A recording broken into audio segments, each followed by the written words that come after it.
Sa headlines kan mga barata, State of the Liga report sa siyudad kang Naga pinakaenot sa bilog ng Pilipinas. Sweldo sa mga estudyante na mapaserarom sa SPES as in CEFES sa Naga pareho na. Mga sospek sa drug den sa Calabanga, Camarines Sur, arestado kan PDEA. WB Sofa Basketball Team as in Oragon Basketball League magkasurog na. Uya ang mga barata sa aldaw na ini. Ako po si Ja Maika Angeles. Sa primerong pagkakataon, nagkondisir ng State of the Liga report ang liga ng mga barangay sa syudad ng Naga. Inilatag mandigdian sa mga naging accomplishment sa nakalihis na taon. Ang detalye sa report ni Christine Reyes. Sa pinakaenot na pagkakataon, nagkaigwading State of the Liga address ang liga ng mga barangay digdi sa syudad ng Naga. Pinaka-primero subot ini sa bilog na Pilipinas. Ang lakdang na ini ang nagpapahiling na bilog ang suporta kan mga residentes as in opisyal sa mga programa kan mga barangay. Sa State of the Liga address, pinagpresenta ng Liga ng mga Barangay President City Councilor Corazon Peñaflor ang mga programang nagibukan silang grupo as in padagos na tatrabuhon ngunya na taon. Kabali sa mga naging accomplishment kan Liga ng mga Barangay sa Naga, ang pagkondusir ng birth registration sa mga aki. Nakapagkondusir man ng Teen Up Drive, ang Liga ng mga Barangay kaibahan ang mga volunteers as in mga jóvenes. Nagkondusir man subuot sinda din fundraising drive para sa pangangaipo kan sila mga miyembros sa panahon ng kalamidad. In celebration of the 33rd National Children's Month, we successfully conducted free mobile birth registration and national ID registration caravan in all 27 barangays with a total beneficiary of 824 availed the program aimed at ensuring that every child is recognized, documented, and given access to basic rights and services. This initiative brought essential government services closer to our communities, particularly benefiting children and families who face barriers in securing civil registry, documents, and national identification. Through this activity, we help provide legal identity, strengthen social protection, and promote inclusion among our youngest constituents. The success of this caravan reflects the strong collaboration between the barangays, concerned national agencies, and city government, working together in upholding the rights and welfare of children. On October 11, 2025, we successfully conducted a custodial facility visitation as part of our continuing commitment to community welfare, public safety, and the promotion of human rights. The activity aimed to ensure that persons deprived of liberty are treated with dignity and the facility conditions meet basic standards of safety, sanitation, and humane living. During this visitation, we conducted on-site assessment of the facility conditions, coordinated closely with jail administrators, and discussed existing concerns and areas for improvements. In line with our humanitarian efforts, we extended assistance through the distribution of food packs, hygiene kits, and soap to 135 persons deprived of liberty, providing support for their basic daily needs. This initiative highlighted compassion in governance and strengthened cooperation between barangay officials and custodial authorities, reinforcing a shared responsibility in upholding justice, accountability, and respect for human rights. We remain committed to sustaining similar programs in the future to promote humane treatment, protect basic well-being, and advance responsible and exclusive local governance. We are also pleased to report the successful conduct of Liga ng mga Barangay Farapol. On August 19, 2025, we held at the Calabag Cover Court. This initiative was undertaken to generate funds that will be used to provide financial assistance and support to Liga members during times of need. Presente sa nasabing aktibidad kasudma si Naga City Mayor Lani Robredo, 3rd District Congressman Nelson Ligacion, mga punong barangay Kanaga, Mantang naging pangenot na bisita man sa nasabing aktibidad, iyo mismo ang Liga ng mga Barangay National President. Para sa Janan TV 48 Naga, Cristina Alcanzar Reyes, Newsbreak. Mientras tanto, ngunya na taon, saro sa mga plano kang Liga ng mga Barangay ang magkaigoning mass wedding para sa mga residentes na daipakasal alagad haloy ng nag-iiribahan. Dakulang kabawasan naman subuot ini sa gastusan kan mag-agom. Saro lang subuot ini sa dakol pang mga proyektong nakalinyada ngunya na taon na papanginotan kan Liga ng mga Barangay sa Naga. Si mga plano po kunya na ligan na po na magpakasal doon sa mga mag-agom na ipakasal, ano lang na po itong haloy na nag-iiribanan para makiga pong family ties ang pamilya na pagkakataon po na kung mayong kwarta, ayaw kami para taidan mo sila na makarasal, tangani pong ang mga aki mabenepisyo na bago na po sindang itong bakong sa sindang legitimate tapos. Padagos sa mga bareta. Sa ginibong session regular ngunya na aldaw, sarong resolusyon ang pinagpasar ni City Councilor Nathan Serio na nagpapaabot din pag-umaw sa mga liga nin barangay sa syudad ning Naga matapos ang pinagibon nindang State of the Liga report. Susog kay City Councilor Elmer Baldemoro na dati mang punong barangay kan Concepcion Grande, mas marahay nagibuhan ang State of the Liga report kada taon kan mga opisyal kan barangay para na i-report kan liga ang sa indang mga accomplishments sa kada taon. Mas maray po nga ni para at least man pera kang akumplisimento kang mga kanya-kanyang barangay, igwa man akumplisimentong na i-report itong kainterohan kang liga. So, ano sir, bilang dating punong barangay ba sir, sa hiling mo, mas nagle-level up ang araw kayo mga Ayo po, it will serve po inspiration man duman sa ibang mga barangay, sa ibang mga kapitan dahil syempre pag ginibuyan mga report na araw kayan, may mga nai-report na mga best practices sa ibang barangay na pwede man adaptaron kang ibang barangay. Sa iba pang bareta, matapos ang pinagibong basura summit kan lokal na gobyerno kang Naga na may katuyuhan na tauan solusyon ang problema sa basura sa syudad na pinanginotan kan Solid Waste Management Office sa pamamayon ni Engineer Joel Martin. Duang bagay subot ang pinagtututukan ngunyan kan sa opisina katuwang ang mga nasa barangay.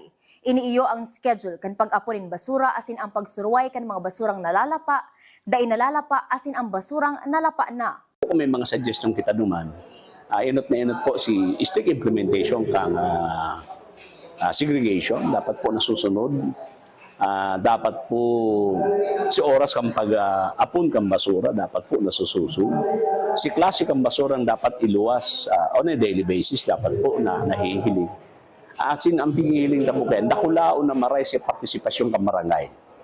Pag ang barangay po hinahagad ka na tabangan kita sa implementation, tangani po na once and for all marimedyoan tanan niya sa pakiulit sa barangay, sa council.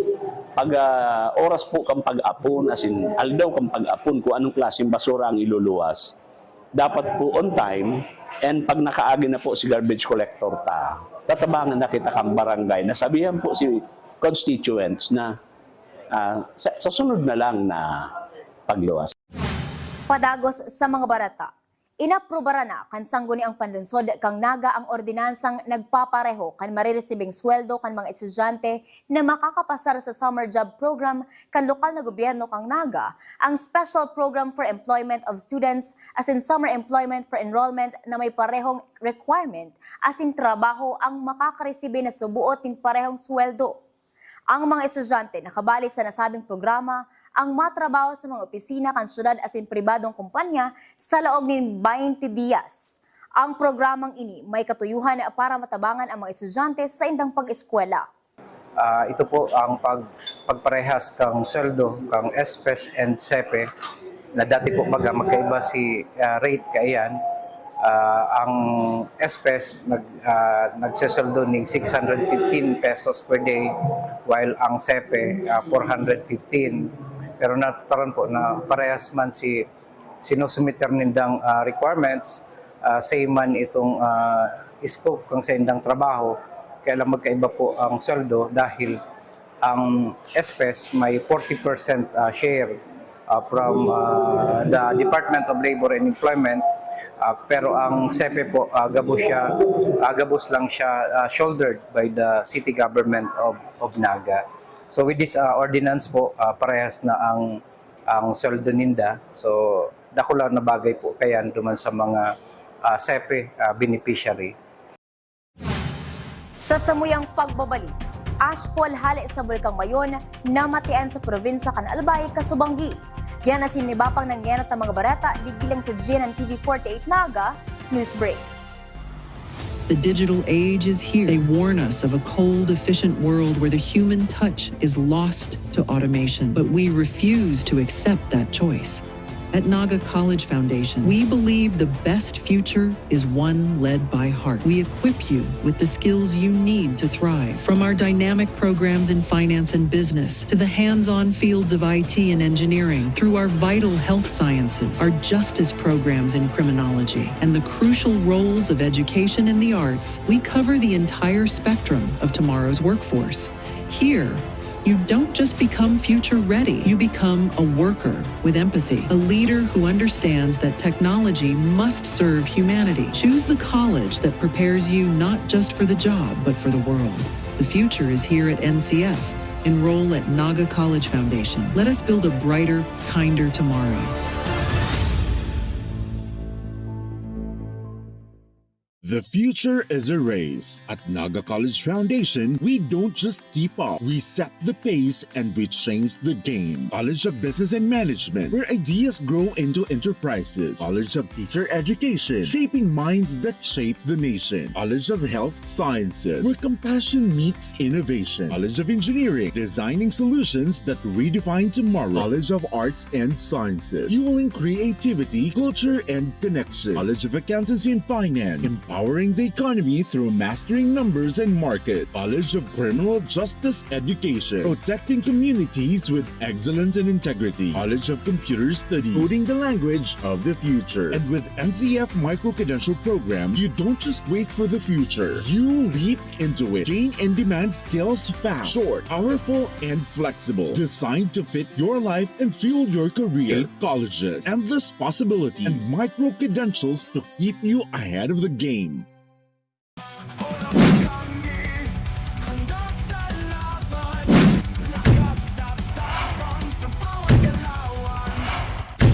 Ano, morag ka?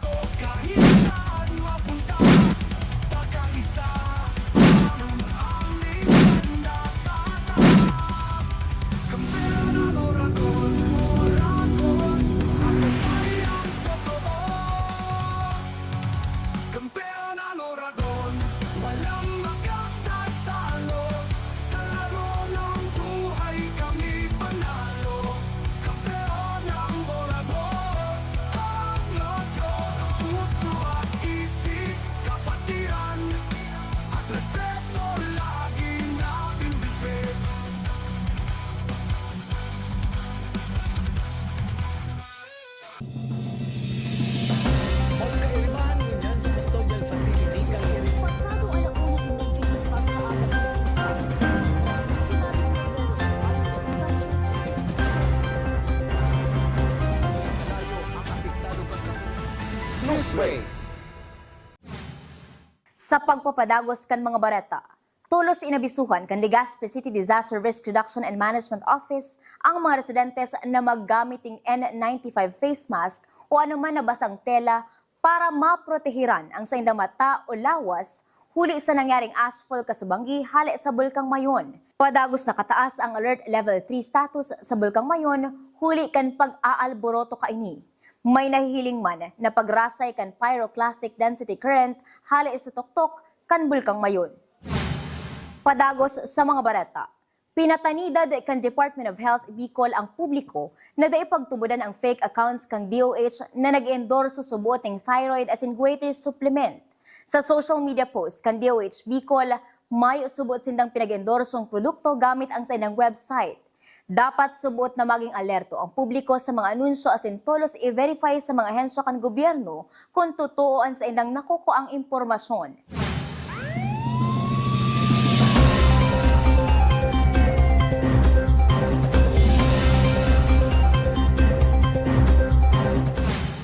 Sa police report, Anon na drug personality arestado sa Subo drug den sa Calabanga, Camarines Sur na pinagsakyada kan PIDEA Camarines Sur. Ang detalye sa report ni Cristina Valenzuela. Matapos ang sarong bulan na monitoring kan PIDEA Camarines Sur ki alias Uge, sinakyada kasuod manghapon kang PIDEA Camarines Sur ang harong kaini sa Zone 6 San Roque kang nasambitang banwaan na subuot ginigibong drug den kan sospek. Nakipagtransaksyon ang sospek sa operatiba kang PIDEA na nagresulta kan sa iyang pagkakaaresto. Apwera digdi, 5 pang drug personality ang naabutan kan PIDEA sa harong kan sospetsado na tulos man inaresto. 12 gramo nin illegal na droga ang nakumpiskar kang operatiba sa mga sospek na may estimated drug price na 81,600 pesos. Itong operation na pinagsagibuta kasuhapon duman sa Calabanga, sa Zone 6, Barangay San Roque, Calabanga, ayun po iniso produkto ka na month-long na monitoring na pinagsagibo po kan mga operatiba kang PIDEA, katabang po na dyan. So, operatiba po ka na Calabanga MPS at so Provincial Intelligence Unit. Kung sa inya kasuhapon, nakapag kasaan sa tuyang push your buyer ki transaction duman sa subject at during the bypass operation po may naabutan po kita duman na 5 pang iba katao. So itong mga personalidad na naabutan duman is inaresto ta po sa bypass operation. Sigon kay Provincial Officer Investigative Agent 5 Adrian Fajardo, duwa sa nadakop katabang kang suspect na magmantener kang drug den. Mantang ang tulo, nagbibisita lang kung mabakal asin magamit ning illegal na droga. So duwa duman is iyo so katabang niya sa pag-maintain kan drug den, iyo so nagre-repack, nag-entertain kan mga parokyano, at so tulo mga para ano ninda kliyente nagbibirisita duman para magbakal asin magamit kan illegal na droga sa harong ninda. Basado man sa nagluwas na chemistry result hali sa PIDEA Laboratory Service, totoong mga shabu ang nakumpiskar sa mga sospek. Huli kaini, kumpiyansa si Agent Fajardo na mapositibo man ang mga sospek sa paggamit kang illegal na droga. Igwa ng chemistry result, inisyu po yung ating PIDEA Laboratory Service kung sa positive po ini sa presence po ka na methamphetamine hydrochloride. Yes po, may nung nagano tayo doon pag dating ng tropa is kasalukuyang they're engaged in possession. So possibly po nagagarami talaga ng illegal na droga at base duman sa tuyang interview kana pagkatapos kang pag-aresto, talagang aminado man ining mga subject na talagang nagagamit sinda kasi nagbabakal kay illegal na droga duman sa area. Dinara naman ang mga suspetsado sa provincial prosecutor para sa inquest proceeding, habang nasa kustodiya ini kang PIDEA Regional Office para ipasairarom ang mga suspects sa drug test. Para sa GNN TV 38 Naga, Cristina Valenzuela, Newsbreak. Mientras tanto, ang anon na drug personality na naaresto kan PIDEA Camarines Sur sa Calabanga, Camarines Sur kasudma ang primerong operasyon ngunyana na taon kan PIDEA. Susog kay Provincial Officer Investigative Agent 5 Adrian Fajardo, haros monitoring lang ang ginibo kan PIDEA kan nakalis na Disyembre kang taong 2025.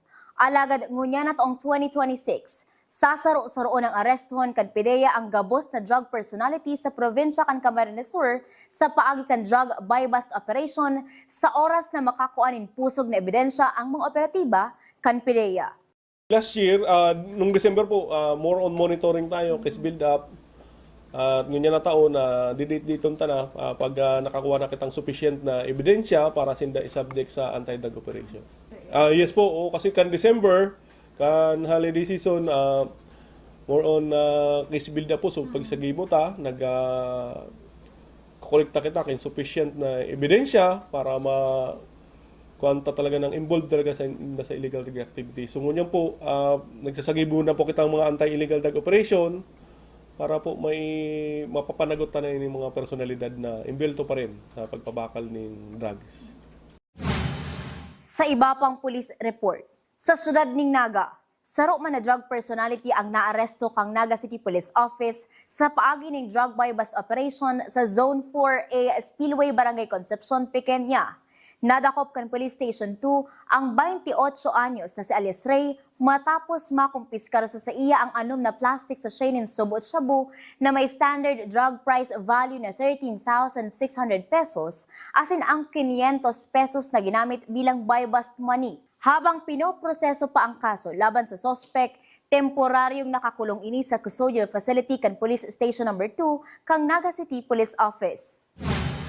Sa iba pang barata, enot ang sinabi kang nakalis sa semana ni Provincial Director Police Colonel Virgilio Olalia Jr. kan PNP Camarines Sur na magkakaigwa ng reshuffle sa mga Chief of Police sa mga Municipal Police Station kung saan ang magiging basihan sa ng performance kan nakalis na taon. Kaso bagong aga sa ginibong press briefing, sinabi ni Police Colonel Olalia na pag ang sarong Chief of Police dahil nakakapag-contribute in accomplishment asin nahilingan kan Camarines Sur Police Provincial Office nin pagkukulang sa sinang trabaho, inisubuot ang magiging basihan para rebayan sinda sa pwesto. Ang pili asin San Jose Municipal Police Station ang parehong may bagong Chief of Police. Dahil naman idinitalye ni Police Colonel Olalia kung igwa pang masunod na mga banwaan na mariribayan ang saindang Chief of Police. Ito po yung kami assessment sa mga performance ng mga stations, particularly yung mga Chief of Police. That is a continuing activity na magtanagahanan kung anong pirintas na ribayan. Pero pag nahalitan sila may mga pagkukulang kasi na consistently hindi naman nakapag-contribute na maayos sa Council PPO, yan po ang pasyenta para haliw ng mga unit commanders. Pero bigay ko yan. Kaya oral daw challenge sa mga Chief of Police na and other unit commanders. Padagos sa mga barata, ginibo sa Camarines Sur Police Provincial Office kasubagong aga ang oath-taking kan mga bagong opisyales kan Camarines Sur Police Provincial Office Press Corps, kung sa intinawan doon ni Police Colonel Virgilio Olalia Jr., Provincial Director kan PNP Camarines Sur, ang importanteng papel kan Camarines Sur Press Corps sa PNP para maparani ang kapulisan sa komunidad. Plano man kan Camarines Sur Police Provincial Office na pakusugon ang relasyon kaini sa mga membros kan media para matabangan ang kapulisan na maipahiling sa publiko ang sa indang mga ginigibo. Siniguro man kan Presidente kan Camarines Sur Press Corps na si Manny Basa kang RMN DWNX na dakol man na plano ang nakalatag na gibuhon kan sa indang organisasyon sa loob ng 2 taon na siguradong mapapakinabangan kan publiko. The press corps or media plays a vital role sa Samoya sa PNP para mas maparating kami sa community. Although dahil kami initiatives para mapararating sa komunidad, still kaipuhan mo, press corps or the media. Sabi ko ayun kanina kay Manny, na kaipuhan mo police, despite nakanagulong kami initiatives, nagulong kami mga good deeds, hindi na nare-recognize. So we need the media to amplify those good deeds na ginawa ng PNP. So with that, mapakasunod na sa ito yung relasyon para matabangan man kami na may sihan ng publiko kung ano yung mga marami na ginibog sa ito yung kapulisan. Enot, nagpapasalamat ako sa grupo at nagkasararo kita ngunyan and may assurance po si Provincial Director Police Colonel Virgilio Olalia Jr. na mas papakusugon niya ang iribahan kang media sa kodang sa tuyang press corps. Actually, may nakatalaan po kitang plano na mag-tie up sa mga best practice kan mga municipal police stations and igibuon tayo as soon as possible. Iguan ng plans and programs, actually bako lang ngunyan quarter. 2 years on plans and programs na piglatag ta and bilang pagrespeto sa tuyang board, sa tuyang board of directors, aproban ninda yan. Kung arin ang doable yutulos gigibuhon ta. Dahil kita maparatarm ko ang gigibuhon, assurance na may mga lakdang kitang gigibuhon na mapapakinabangan kang publiko. Sa iba pang bareta, WB Sofia Basketball Team as in Oragon Basketball League magkasurog na. Masunod na season kan OBL Basketball League, mas kaabang-abang. Ang detalye sa report ni campus correspondent Dylan Talagtag. Ang WB Sofia Basketball Team saro sa mga kinakatakutan na grupo sa Bicol ngunyan. Hulikan sa indang elite standard sa lineup asin kawat.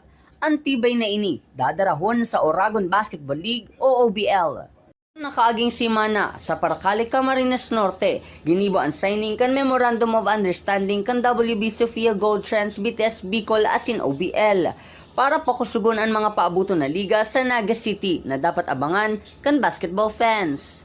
Presente sa signing si Roel Weber, owner kan WB Sofia asin Gold Trans, OBL Commissioner JR Castillo asin OBL Marketing Director Eloisa Martinez. Sigon kay OBL Commissioner JR Castillo, mas magiging kaabang-abang ang OBL Season 2. And iniimbitahan po rin namin kayo ngayong darating na Oragon Basketball League Season 2. Bali, intercollegiate po ito, high school, and 40th Legends. So, sana po pumunta kayo sa aming opening. Magkakaroon po tayo ng exhibition game between Team Sofia from Cam Norte and OBL Stars. Kakaibang mga liga ang promisa kan OBL, WB Sofia asin Gold Trans na dapat abangan kan Oragon basketball fans ngunya na first quarter kan 2026. Nadadarahon man giraray via live stream kan GNN TV 48 Naga asin Oragon Sports TV. Kami ang WB Sofia. Abangan nyo kami sa 2nd South Luzon Invitational League at Oragon Basketball League Season 2. Dito sa Oragon Sports TV. Ano? Maurag ka? Oragon! Para sa GNN TV 48 Naga, Dylan Talagtag, Newsbreak. Yan ang mga bidang baratang nakalap kan mas pinaksog na puwersa kan GNN TV 48 Naga News and Bicol Affairs. Day malingon i-follow ang saming official Facebook page, GNN TV 48 Naga. Padagos kaming mahatod yung mga baratang garantisadong nanginginot at sinapapanahon. I-hit ang subscribe button sa aming official YouTube channel, GNN TV 48 Naga, para updated kita sa mga barata as in istoryang Bida ang Bicolano. Ako po si Ja, Micah Angeles, as in ini ang GNN TV 48 Naga, Newsbreak. Tanga ta diri ko nababay na GNN TV 48 Naga. Kalma! Lumipat lang ang GNN TV 48 Naga sa channel 48.1. What? Direk, ang simple lang ng solusyon dyan. Kunin ang remote, pumunta sa menu Setup o Settings, at hanapin at pindutin ang scan at hintayin. Then, boom! Balik na si GNN sa Channel 48 mo. Para sa mga balitang nangunguna at napapanahon, At sa mga programang suwak sa panlasa mo. tutok lang sa GNN TV 48 Naga, Bida ang Bicolano.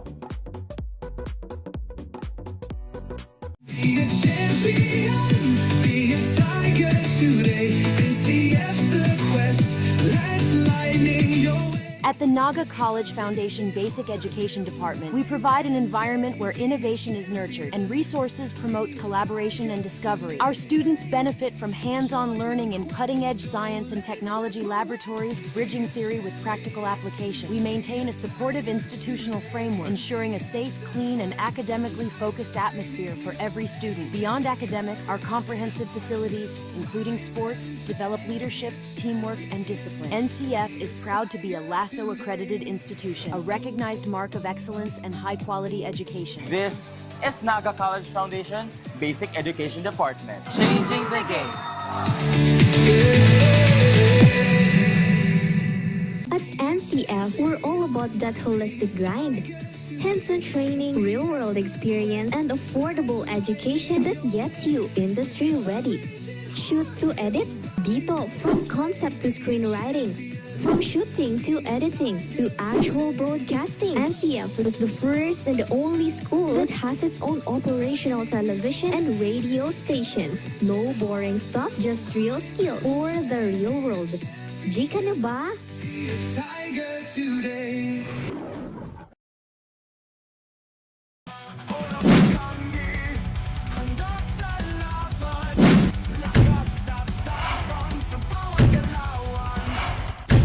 Ano, morag ka?